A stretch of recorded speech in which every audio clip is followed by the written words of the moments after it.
አይደለ የጀመራችሁት ነገር ፍጻሜ የሚያገኘው ሲከታማ የምትሆነው የእግዚአብሔር መንፈስ ኦቨርፍሎ ሆኖ ባንተ ህይወት ሲገለጥ ነው። ዘካርያስ ምዕራፍ 4 ቁጥር 6 ላይ ያለውን የእግዚአብሔርን ቃል እንያነባል። እንደዚህ ይላል፣ መልሶም ለዘሩባቤል የተባለው የእግዚአብሔር ቃል ይህ ነው፣ በመንፈስ እንጂ በኃይልና በብርታት አይደለም ይላል የሰራዊት ጌታ እግዚአብሔር። ታላቅ ተራራ ሆይ አንተ ምንድነህ? በዘሩባቤል ፊት ደልዳላ ሜዳ ትሆናል፣ ሰዎችም ሞገስ ይሁንለት እያሉ የጮሁ እርሱ መደምደሚያውን ድንጋይ ያወጣል ይላል። ኦኔ ተናራው ዋስሪ አሜን ጋር በዚች ምድር ላይ እግዚአብሔር ሁለት ነገር ፈጥሯል፣ ወንድና ሴት፣ ጨለማና ብርሃን፣ ትልቅና ትንሽ፣ ቀይና ጠቁር አድርጎ እግዚአብሔር ሁለት ነገር ፈጥሯል። ሰማይ ምድርንና ባህሮችን እግዚአብሔር ሁለት ነገር ያደረገ ፈጥሯል። ኖህ ወደ መርከብ ግባ ብሎ እግዚአብሔር በሚያዝበት ጊዜ ሁለት ተባትና እንስት የሆኑ ሁለት ነገሮችን ይዘ ወደ መርከቡ ግባ አለ። በደንብ ስሙ። በዚህ ምድር ላይ እግዚአብሔር ከፈጠረው ሁለት ነገሮች መካከል የመጀመሪያው ጨለማ ነው፣ ሁለተኛው ብርሃን ነው። ሌላው ደግሞ የመጀመሪያው ስጋዊያን ነው፣ ሁለተኛው መንፈሳዊያን ነው።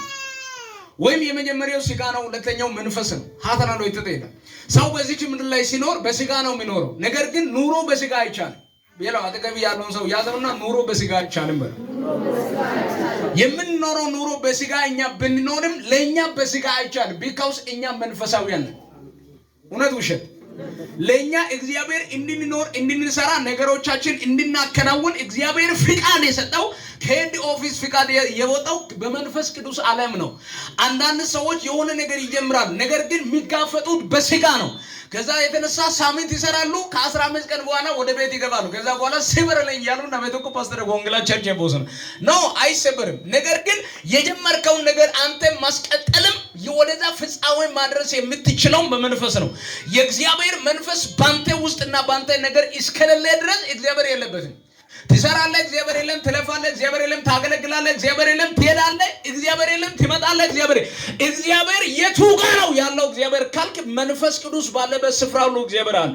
ለዛ ነው በነምስማይ ዘሩባቤልና ኢያሱ የሚባሉ ሰዎች የእግዚአብሔርን ቤት ለመስራት ከተነሱ በኋላ ገፉ እምቢያል እቲ ዶሚዶ ኦሶ እታው ሲንታም በና ኤቲዮሪን እቲ ኤቂግዶስ እቲ ኤቂዶገን ኦሳይ ለከገነ ዘሩባቤል ሆያል በመንፈስ እንጂ በኃይልና በብርታት ነራና ነወልቃና ነብራና ግደና ነታኮ ያና ዋሰራ አያና ታፈ ኤኪዶ ወደ ነባይ ውሪስ